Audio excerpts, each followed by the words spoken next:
Our last big topic I want to cover today is about the limitations of ChatGPT detectors. So, according to a new article in the Washington Post, a company called Turnitin, which is a popular education software tool, is activating a new AI writing detection feature in its education software that is rolling out to more than 10,000 secondary and higher education institutions. So basically, they're a plagiarism detector, and they're now including AI writing detection in the tool. Now, there's a problem here. The tool doesn't work as a reliable way to detect AI generated content.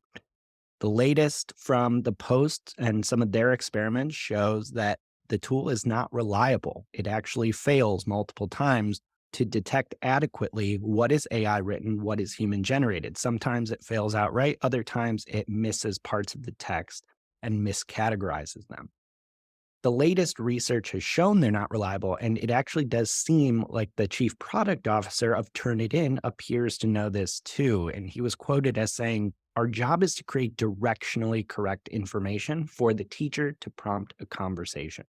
I'm confident enough to put it out in the market as long as we're continuing to educate educators on how to use the data."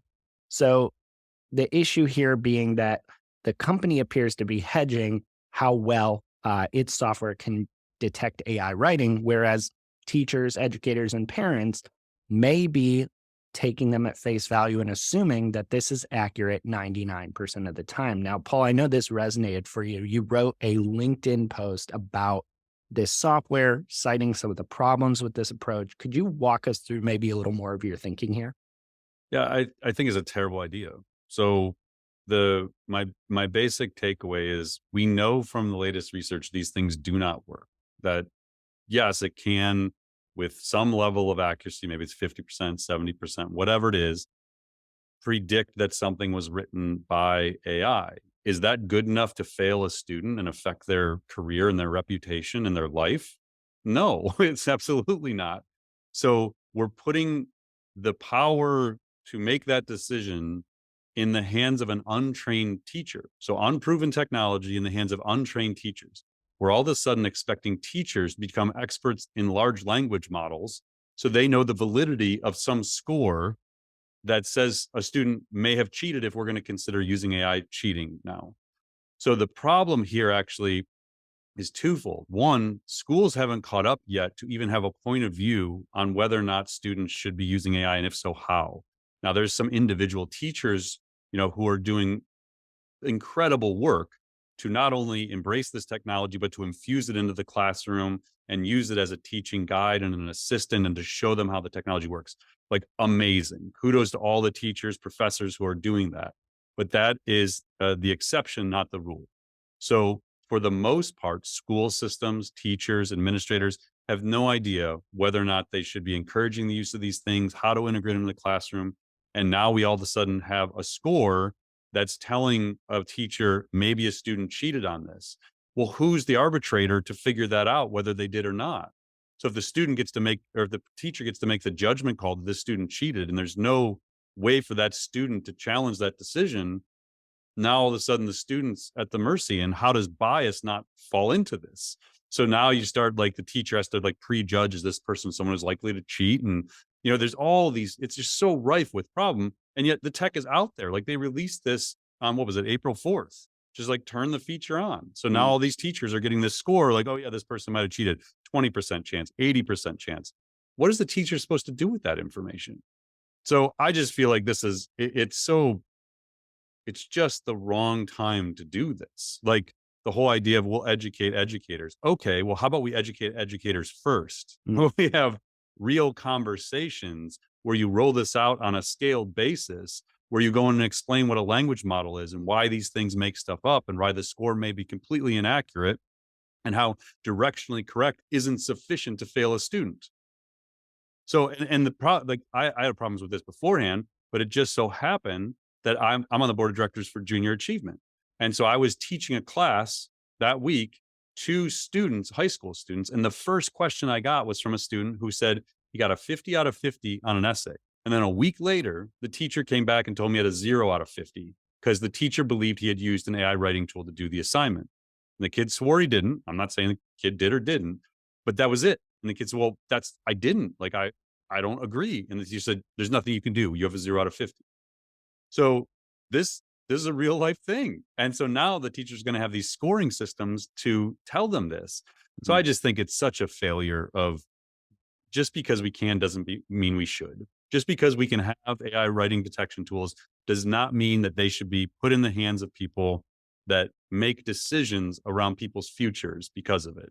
So yeah, I mean, you can tell I'm a little bit passionate about this topic, but I'm just like, there's so many opportunities in education to infuse AI.